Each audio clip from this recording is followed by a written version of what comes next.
வணக்கம் நண்பர்களே. சற்று முன் கலைஞர் மகளிர் உரிமை தொகை திட்டத்திற்காக விண்ணப்பம் செய்த அனைத்து மகளிருக்கும் மிக முக்கிய தகவல் வெளியாகி இருக்கிறது. அதன்படி தமிழ்நாடு அரசு தகுதி வாய்ந்த குடும்ப தலைவிகளை ரேஷன் அட்டை அடிப்படையில் தேர்ந்தெடுத்து மாதந்தோறும் 1000 ரூபாயை கலைஞர் மகளிர் உரிமை தொகையாக வழங்கி வருகிறது. இந்த ரூபாய் 1000 உரிமை தொகையானது நேரடியாக குடும்ப தலைவிகளின் வங்கிக் கணக்கிலேயே வரவு வைக்கப்பட்டு வருகிறது. இந்த திட்டத்தின் கீழ் புதிதாக விண்ணப்பம் செய்ய விரும்பும் குடும்ப தலைவிகள் உங்களுடன் ஸ்டாலின் முகாம்கள் வாயிலாக விண்ணப்பம் செய்யலாம் என தமிழ்நாடு அரசு அறிவித்தது. இதுவரை லட்சக்கணக்கான பெண்கள் உங்களுடன் ஸ்டாலின் முகாம்கள் வாயிலாக மகளிர் உரிமை தொகை கேட்டு விண்ணப்பம் செய்திருக்கின்றனர். தொடக்கத்தில் உங்களுடன் ஸ்டாலின் முகாம்கள் வாயிலாக விண்ணப்பம் செய்யக்கூடிய பெண்களுக்கு 45 நாட்களுக்குள்ளாகவே அவர்களின் விண்ணப்பம் ஏற்கப்பட்டதா அல்லது நிராகரிக்கப்பட்டதா என்ற தகவல் வழங்கப்பட்டுவிடும் என சொல்லப்பட்டது. ஆனால் ஜூலை மாதமே விண்ணப்பம் செய்த பலருக்கும் இதுவரை எந்த தகவலும் வரவில்லை.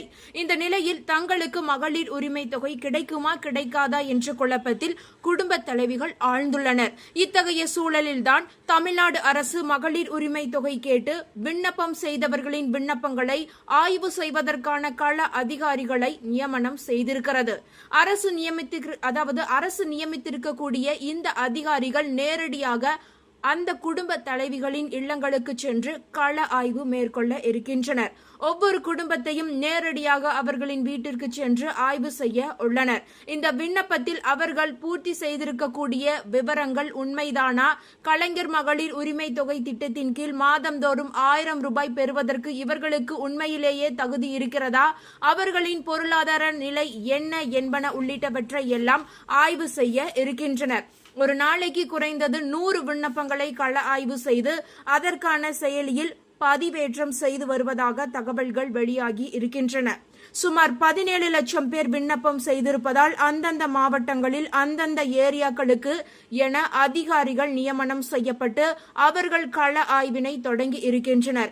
எனவே விண்ணப்பத்தில் ஏதேனும் தவறான தகவல்களை கொடுத்திருந்தால் கூட அதிகாரிகள் அவற்றை கண்டுபிடித்து விடுவார்கள். இதனை அடுத்து அவர்கள் உள்ளீடு செய்யக்கூடிய தகவலின் அடிப்படையில் விண்ணப்பங்கள் பரிசீலனை செய்யப்படும். கள ஆய்வு முடிய 2 மாதங்கள் ஆகும் என்றும் ஜனவரி மாதத்தில் இருந்து தகுதி வாய்ந்த பெண்களுக்கு இந்த 1000 ரூபாய் கலைஞர் மகளிர் உரிமை தொகை வழங்கப்படும் என்றும் தகவல் வெளியாகி இருக்கின்றன.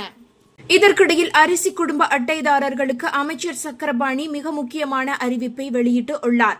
அதன்படி வடகிழக்கு பருவமழை காலத்தில் அனைத்து மாவட்டங்களிலும் உள்ள ரேஷன் கடைகளில் அரிசி குடும்ப அட்டைதாரர்களுக்கு நவம்பர் மாதத்திற்குரிய அரிசியை அக்டோபர் மாதத்திலேயே பெற்றுக்கொள்ளலாம் என உணவுப் பொருள் வழங்கல் துறை அதிகாரி அறிவித்து உள்ளார். அதாவது தமிழ்நாட்டின் அனைவருக்குமான பொது விநியோக திட்டத்தில் முன்னுரிமை மற்றும் முன்னுரிமை அற்ற குடும்ப அட்டைதாரர்களுக்கு அரிசி மற்றும் கோதுமையுடன் சர்க்கரை, மண்ணெண்ணெய் மற்றும் சிறப்பு பொது விநியோக திட்டத்தின் கீழ் துவரம்பருப்பு மற்றும் பாமாயில் ஆகியவை அனைத்து நியாய விலை கடைகளின் மூலம் விநியோகம் செய்யப்பட்டு வருகின்றன.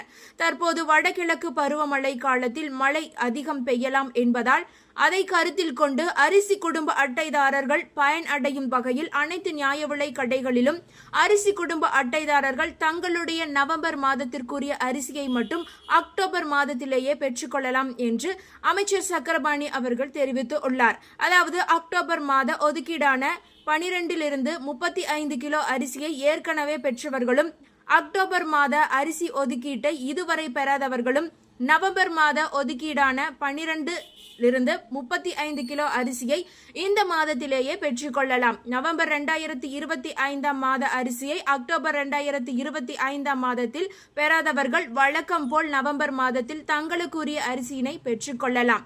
இந்த வசதியினை அனைத்து அரிசி குடும்ப அட்டைதாரர்களும் பயன்படுத்திக் கொள்ளுமாறு உணவு மற்றும் உணவுப் பொருள் வழங்கல் துறை கேட்டுக்கொண்டு உள்ளது. இதற்கிடையில் இவர்களுடைய ரேஷன் கார்டுகளை உடனடியாக ரத்து செய்ய அரசு உத்தரவிட்டு உள்ளது. இனி இவர்கள் ரேஷன் கடையில் எதுவுமே வாங்க முடியாதாம். அதாவது ரேஷன் கார்டு வைத்திருக்கும் மக்களுக்கு அதிர்ச்சி தரும் செய்தி வந்துள்ளது. தகுதியற்றவர்களின் ரேஷன் கார்டுகளை உடனடியாக ரத்து செய்ய அரசு உத்தரவிட்டு உள்ளதாம். ரேஷன் கார்டு வைத்திருப்பவர்களுக்கு ஒரு அதிர்ச்சியான செய்தி வந்துள்ளது. போலியான ஆவணங்களை காட்டி பிபிஎல் கார்டுகளை பெற்றவர்களின் கார்டுகள் ரத்து செய்யப்படுகிறது.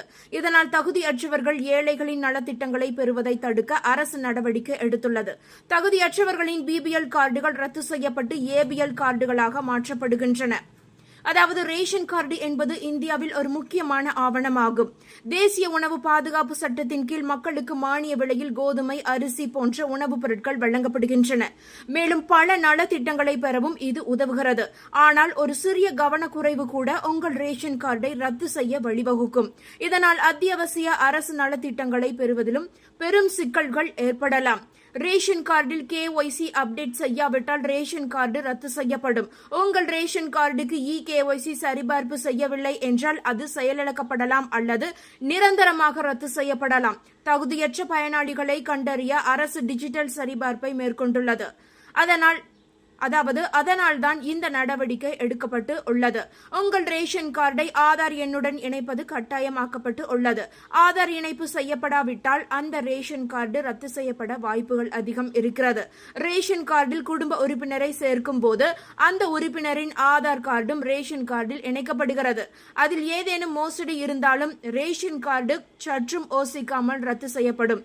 அதாவது உங்களிடம் ரேஷன் கார்டு இருந்து பல மாதங்களாக நீங்கள் ரேஷன் பொருட்கள் வாங்கவில்லை என்றால் அந்த ரேஷன் கார்டு செயலற்றதாக கருதப்பட்டு ரத்து செய்யப்படலாம். எனவே தொடர்ந்து ஒவ்வொரு மாதமும் ரேஷன் வாங்க வேண்டியது அவசியம். தொடர்ந்து ரேஷன் வாங்காமல் இருந்தால் அவர்களுக்கு ரேஷன் உதவிகள் தேவையில்லை என்று அரசு முடிவு செய்து அந்த கார்டை ரத்து செய்துவிடும். அரசு தொடர்ந்து KYC சரிபார்ப்பு மூலம் தகுதியற்றவர்களின் ரேஷன் கார்டை கண்டறிந்து வருகிறது. உதாரணமாக அதிகமாக வருமானம் ஈட்டுபவர்கள், அதாவது அரசு ஊழியர்கள், வரி செலுத்துபவர்கள் போன்றோர் ரேஷன் கார்டு வைத்திருந்தால் அவர்கள் தணிக்கையின் போது கண்டறியப்பட்டு அவர்களுடைய ரேஷன் கார்டுகள் ரத்து செய்யப்படும். உங்கள் ரேஷன் கார்டு ரத்து செய்யப்பட்டால் எந்த இலவச அரசு நலத்திட்டங்களையும் நீங்கள் பெற முடியாது. கரீப் கல்யாண் அன்ன யோஜனா, ஆயுஷ்மான் பாரத், வீட்டு வசதி திட்டம் போன்ற திட்டங்களுக்கு நீங்கள் தகுதியற்றவர்களாகி விடுவீர்கள். மேலும் சில பொது சேவைகளுக்கு அடையாளத்தை நிரூபிப்பதில் சிக்கல்கள் ஏற்படலாம். எனவே ரேஷன் கார்டு ஆக்டிவாக இருக்க வேண்டியது அவசியம். இந்த முக்கியமான விஷயங்களை செய்யாவிட்டால் உங்கள் ரேஷன் கார்டு ரத்து செய்யப்படும். எனவே அனைத்து ரேஷன் கார்டுதாரர்களும் இந்த நடவடிக்கைகளை விரைவில் மேற்கொள்வது நல்லது. முக்கியமாக ரேஷன் கார்டில் ஆதார் கார்டை இணைப்பது மற்றும் KYC சரிபார்ப்பை செய்து முடிப்பது நல்லது. அப்போதுதான் ரேஷன் உதவிகள் தொடர்ந்து உங்களுக்கு கிடைக்கும். BPL ரேஷன் கார்டுகள் பொதுவாக வறுமை கோட்டிற்கு கீழ் உள்ளவர்களுக்கு வழங்கப்படுகின்றன. ஆனால் தகுதியற்றவர்களும் BPL கார்டுகளை பெற்று ஏழைகளின் உணவு மற்றும் வசதிகளை பறிப்பதாக கூறப்படுகிறது. இதை தடுக்க அரசு தீவிரமாக நடவடிக்கை எடுத்து வருகிறது. ரேஷன் கார்டு என்பது ஒரு முக்கியமான ஆவணம் மட்டும் கிடையாது. பல விண்ணப்பங்களுக்கு இது அவசியமானதாகும். எனவே உங்கள் ரேஷன் கார்டை முறையாக பராமரிப்பது மிகவும் அவசியம், அதாவது மிகவும் முக்கியம். இந்த மாற்றங்கள் அனைத்தும் அரசின் நலத்திட்டங்களை உண்மையான பயனாளிகளுக்கு கொண்டு சேர்ப்பதற்காகவே செயல்படுகின்றன. உங்கள் கார்டில் ஏதேனும் சிக்கல் இருந்தால் உடனடியாக சம்பந்தப்பட்ட அதிகாரிகளை அணுகி சரி செய்து கொள்வது நல்லது.